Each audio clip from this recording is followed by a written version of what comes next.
Morning friends, आइए आज हम बात करते हैं यूजीसी नेट से रिलेटेड इम्पॉर्टेंट क्वेश्चंस की। आज हम बात करेंगे अंतर्राष्ट्रीय विधि जिसको हम कहते हैं international law in English. Okay, first, अंतर्राष्ट्रीय विधि को किस रूप में जाना जाता है? तो अंतर्राष्ट्रीय विधि को सार्वजनिक अंतर्राष्ट्रीय कानून व राष्ट्रों के कानून के रूप में जाना जाता है।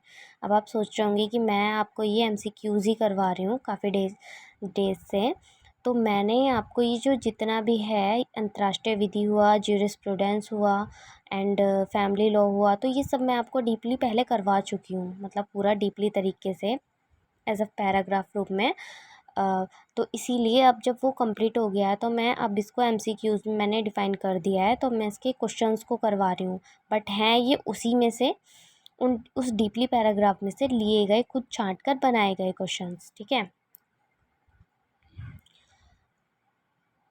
यह विधि किसका समूह है? तो यह विधि नियमों, मानदंडों व मानकों का समूह है। किसके बीच स्वीकार किए जाते हैं? ये जो नियम, मानदंड और मानक है, किसके बीच स्वीकार किए जाते हैं? तो ये आपके राष्ट्रों के बीच स्वीकार किए जाते हैं।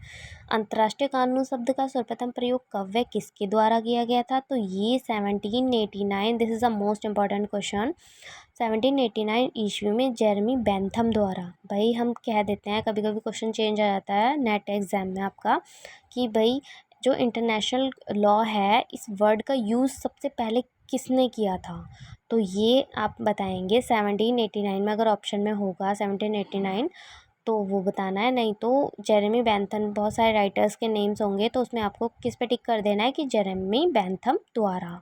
ठीक है, अंतर्राष्ट्रीय विधि की परिभाषाएं। भाई परिभाषाएं, डेफिनेशन किन किन राइटर्स के द्वारा दी गई हैं?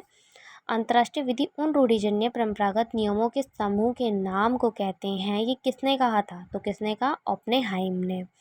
अंतर्राष्ट्रीय कानून ऐसे सिद्धांतों का समूह है जिनको सभ्य राष्ट्र व पारस्परिक व्यवहार के रूप में प्रयोग करना बाध्यकारी समझते हैं। तो किसने कहा?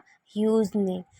अंतर्राष्ट्रीय विधि नियमों सिद्धांतों का एक संकलन है, किसने कहा? हैंस केल्सन ने। ठीक है,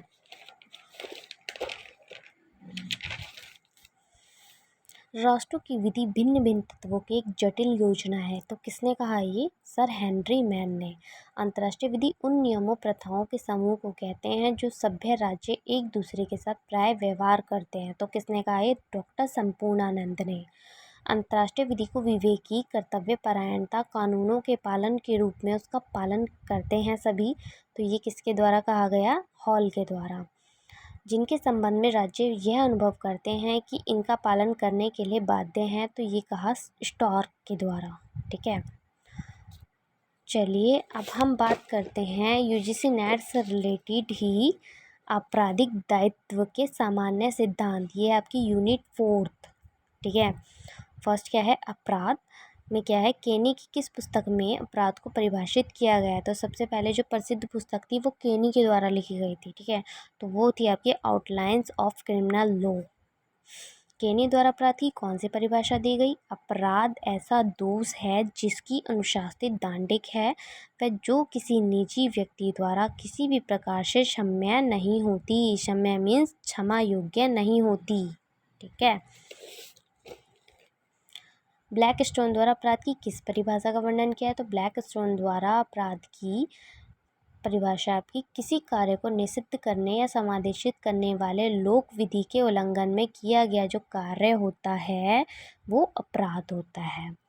अपराध कोई भी अवांछनीय कार्य है जिसे राज्य दंड घोषित करने के लिए सबसे उपयुक्त ढंग से परिशुद्ध करता है, न कि क्षतिग्रस्त व्यक्ति के स्वविवेक पर या उस पर छोड़ देता है। भाई क्या होता है, कभी भी हम कोई भी केस करते हैं किसी के अगेंस्ट, तो जो कोर्ट होता है तो वो जो जिसके अगेंस्ट हम केस करते हैं और जो केस करता है तो उसकी मेंटलिटी पर डिपेंड नहीं करता वो डिसीजन करता है सबूतों पर, सबूतों के आधारों पर, पूरी सिचुएशंस पर, कि ये जो क्राइम क्रिएट हुआ भी या नहीं हुआ, या किसी को फंसाया जा रहा है। तो ये सब चीज़ें कोर्ट अपने अकॉर्डिंग ही करता है, सब चीज़ों पे सबूतों पे मद्देनज़र रखने के बावजूद। ठीक है, उसके आधार पर। तो ये कहा आपने कीटन ने, अपराध वह दोष है जिसका पीछा प्रभु या उसके अधीनस्थ अधिकारी करते हैं। तो ये किसने करी? ऑस्टीन द्वारा कही गई। This is a most important question. चलिए, थैंक्स।